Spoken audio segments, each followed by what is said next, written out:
So I really wanted to talk about my consultation process. A lot of patients get very nervous thinking about the idea of coming into a facial plastic surgeon's office. It is something where you are about to tell somebody, in theory, a complete stranger, the things that you're most insecure about, the things that make you the most vulnerable about your face and yourself and your looks. And so we like to make it a really safe space. You get to know all of my staff. A lot of times before the consult, you'll have a conversation with Lindsay, my patient care coordinator. We'll already kind of have a general idea of the direction that you want to go and the things that you want to talk about coming into the process. When I come into the consultation, I really like to break things up and make them seem manageable because it can be really overwhelming. So we really want to concentrate on the areas that you're concerned with. I am here for you. I joke with my patients a lot of times, I'm like a waitress at a fancy restaurant. I go over the menu with you, I tell you what I think is best on the menu, but ultimately it's up to you to decide what you want to order, what you feel like doing. So when this patient came into the office, what I normally do is I break the face into thirds. We have our upper third, which includes forehead, eyebrows, upper eyelids, and lower eyelids. The middle third, which includes this mid-face cheek area and the upper lip. And then the lower third, which is where we talk about kind of your jowline, your marionette lines, and we include your neck in that as well. So I kind of talk in those areas, and I talk from top down.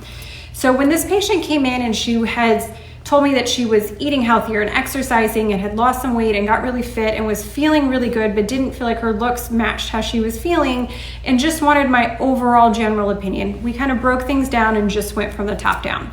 So with her, what I recommended was a lateral brow lift where we would lift the skin in this area here. That's going to help with some of the heaviness that she has here and kind of the downturn shape of her brow.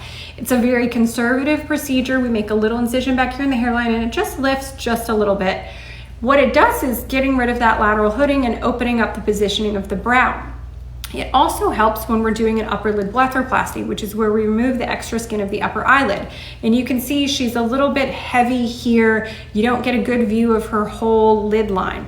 So we remove a little bit of skin there, calling it upper lid blepharoplasty. Pairing that with the lateral brow lift is key in helping getting cohesive results and keeping that scar line in that natural crease to keep it invisible. For her lower eyelids, she was just a little bit puffy where the fat pads had started to herniate through, but not enough to justify making an incision, excising skin. So we did a transconjunctival where we go from inside the lower eyelid and remove and reposition those fat pads without an external scar. And then I recommended a laser around the area.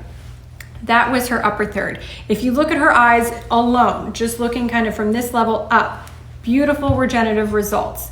And if that had all that she had kind of been concerned about, would have been happy to stop there. Then when she kind of mentioned full facial rejuvenation, we talk about the lower 2/3.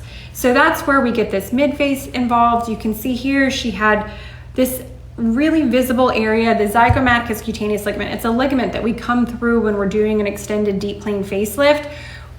That can become very visible in this area, especially when you've lost volume and you're getting some flattening. You can really see where the line is and it's full below it and there's volume loss above it.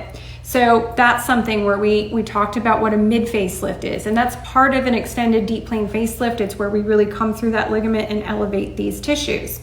With her, we talked about a lip lift also. That's part of this middle third where we shorten the length here and get a little more kind of external rotate out. You get a little more lip show and it keeps your proportions very youthful. I'm very conservative with lip lifts and I really like to pair them with a facelift. It's a very good kind of refinement tool when you're having a facelift done. When we move to the lower third, talking about this jowling that she had along the jawline here, she felt like she was just kind of losing her chin in some of the fullness. Again, she'd lost weight, she was really fit. We didn't have a lot of fat reduction that needed to happen here, but you can see this fullness, the skin laxity. So she really required a submandibular gland reduction, tightening of her platysma muscle to really refine and define that area. You can see in her after pictures, we have that beautiful jawline. We have the reduced volume here where we reduce that submandibular gland. You can see where the jowling's gone. In her upper lip, you can see that it's shortened and rotated out, but in a very conservative, sophisticated manner. Her mid-face, her cheek is elevated. She doesn't look puffy or unnatural or tight or pulled. That lateral brow lift really opened her up. We depuffed her lower lid and opened up that upper lid. You can see here in that lateral view how we're able to get rid of the excess. With this full facial rejuvenation, it's a very cohesive result. Everything goes well together and everything looks really refreshed and natural. This is one of the most fun views for me to do with patients, is that dynamic view where they're bending over, moving forward. You can see the improvement in the skin quality we got by doing laser around the mouth and eyes. You can see how we got rid of the redundant skin, how we reduced the volume in that submental area. We picked up her cheek, we opened up her eyes, everything cohesively done well together. So I'm so happy for this patient. I'm glad that she came in for a consultation. I am beyond grateful that she trusted me with her face and put herself in the situation to come in and do the consultation process and move forward with surgery. What questions do you guys have about the consultation process? Feel free to DM or comment below.